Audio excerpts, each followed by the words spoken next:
Il Veneto nella Grande Guerra è il titolo dell'evento conclusivo delle iniziative per il centenario della Prima Guerra Mondiale. A Piazzola sul Brenta, Villa Contarini fa da cornice ad una giornata ricca di eventi che è anche occasione per tracciare un primo bilancio sull'attività svolta in questi anni. Le attività sono state tante, diffuse su tutto il territorio regionale, caratterizzate da interventi infrastrutturali sui nostri sacrari, sulle linee di combattimento, su quelle che sono state le linee del fronte, monumenti, luoghi della memoria, la possibilità anche di dare un'offerta museale coordinata, quindi la possibilità di far sì che questa pagina dolorosa della storia, che ancora oggi è così profondamente viva nel cuore dei nostri cittadini veneti, rappresenti anche un momento di partenza e di sguardo verso il futuro. E proprio da chi rappresenta il futuro è arrivata una delle risposte più importanti alle iniziative per il centenario della Grande Guerra. Abbiamo trovato grande rispondenza nelle scuole, tra i ragazzi in particolare, con dei docenti,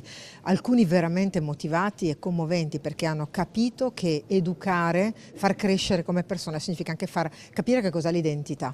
E i ragazzi, quando dai la storia vera, la storia dei propri luoghi, se la tengono nel cuore e la fanno propria. Allora non è solo la storia del passato, ma diventa la storia del futuro. La storia della Grande Guerra è anche la nostra storia, la storia della nostra terra e delle nostre famiglie, una storia densa di significati. Ha significato secondo me soprattutto ricordare il sacrificio e la vittoria dei nostri nonni. Fu una guerra terribile che secondo me era meglio non fare, ma questa non è una buona giustificazione per far passare sotto silenzio l'immenso dolore, l'immenso coraggio dimostrato dai soldati 100 anni fa in questi stessi giorni, in queste stesse terre.